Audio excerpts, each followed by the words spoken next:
केंद्र और उत्तर भारत पूरी तरह से थरथरा गया है। इस जलजले से कांप गया है। 6.4 तीव्रता का भूकंप और पंजाब तक भूकंप के जोरदार झटके महसूस किए गए हैं। तो उत्तर भारत में पंजाब हरियाणा तक भी इस भूकंप के झटके महसूस किए गए हैं। पूरी तरह से दिल्ली एनसीआर समेत उत्तर भारत कांप गया है। भूकंप के झटके इसलिए और भी डराने वाले हैं क्योंकि एक महीने में तीसरी बार उत्तर भारत कांपा है। खासतौर पर दिल्ली एनसीआर की बात की जाए तो एक महीने में तीसरी बार भूकंप के झटके महसूस किए गए हैं। दिल्ली एनसीआर जो कि काफी संवेदनशील इलाका माना जाता है भूकंप के लिहाज से, एक तरफ यहां भूकंप का केंद्र हिमालय के गर्भ में होता है, दूसरी तरफ अफगानिस्तान की ओर जब भूकंप के झटके आते हैं तो भी दिल्ली एनसीआर कांप जाता है। और ऐसे में कुछ दिनों पहले जो भूकंप आया था उसका केंद्र फरीदाबाद बताया गया था और ऐसे में कहीं ना कहीं दिल्ली एनसीआर के रहने वाले लोगों में यह खौफ आ जाता है कि क्या यह भूकंप किसी बड़ी तबाही के आने की आहट है।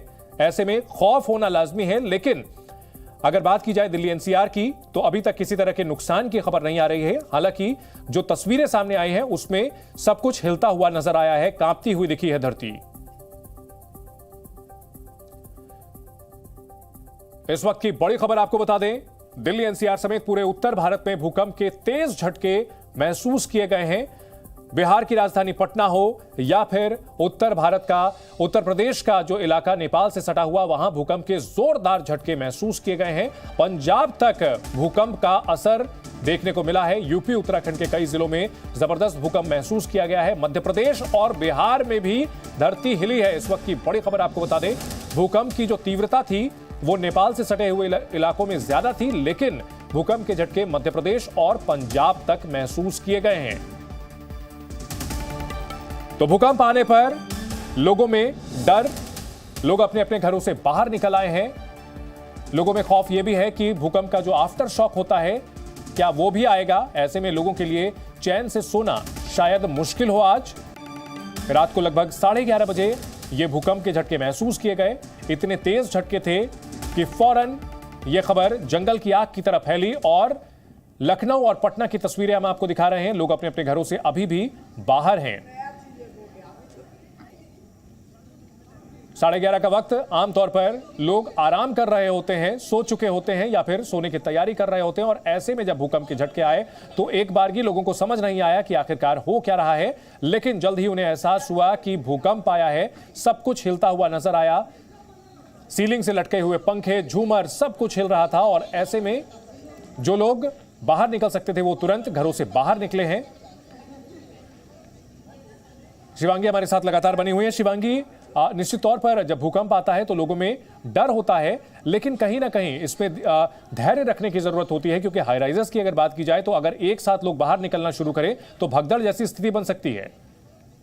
बिल्कुल साफ तौर पर चंदन, देखिए, और लगातार हम देख रहे हैं ये तीसरी बार जिसका जिक्र आप लगातार कर रहे हैं कि 15 अक्टूबर को भी हमने देखा था किस तरह से दिल्ली एनसीआर में भूकंप के झटके महसूस किए गए थे। हालांकि उस दिन अगर तीव्रता की बात की जाए तो 3.1 था। उसके बाद 3 अक्टूबर को हमने देखा किस तरह से दिल्ली एनसीआर समेत तमाम उत्तर भारत में फिर से एक बार झटके देखने को मिले थे और वो भी 6.2 था। तो कहीं ना कहीं आप देखिए एक के बाद एक जैसे जैसे के झटके आ रहे हैं, थोड़े थोड़े दिनों में बढ़ते जा रहे हैं, वैसे वैसे तीव्रता की अगर हम बात करें तो उसमें भी इजाफा हो रहा है। लोगों से अपील की जा रही है कि आप घबराएं नहीं, लेकिन आप यकीन मानिए कि अगर कोई हाई राइज बिल्डिंग में रहता है और भूकंप जैसी परिस्थिति आ जाए तो ऐसे में सुरक्षित जगह जाने तक ही कोई भी हादसा हो सकता है। हालांकि गनीमत की बात यही है कि किसी भी तरह कोई भी घटना या किसी के भी हताहत होने की अभी तक खबर नहीं है, जानकारी सामने नहीं आई है।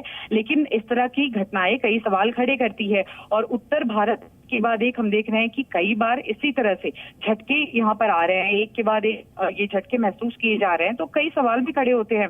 हालांकि आपको बता दें कि अभी भी जो तमाम लोग हैं वो सुरक्षित जगहों पर ही हैं। कई लोग जो हैं बच्चों के साथ, बुजुर्गों के साथ इंतजार कर रहे हैं कि अगर कोई आफ्टर इफेक्ट जैसी घटना है तो थोड़ा थम जाए, उसके बाद ही हम सुरक्षित जगहों पर जाएंगे। लेकिन जरा सोचिए कि अगर कोई 20 मंजिला इमारत में रहता है, कोई 18 मंजिला इमारत में रहता है, तो भूकंप की स्थिति में ही जब तक वो समझ पाए या जब तक वो सुरक्षित जगह पर जाए कोई भी अनहोनी हो सकती है। तो बहुत सारे सवाल है, लेकिन जवाब किसी के पास नहीं है। लोग बस यही कोशिश कर रहे हैं कि सुरक्षित जगहों पर फिलहाल चले जाए। रिक्टर पर जैसे कि हमने कहा, आज की बात ही कर ले, 6.4 तीव्रता नापी गई है और यही कारण है कि दिल्ली एनसीआर जहां आप इस वक्त मौजूद है स्टूडियो में, वहां पर भी तेज झटके महसूस किए गए।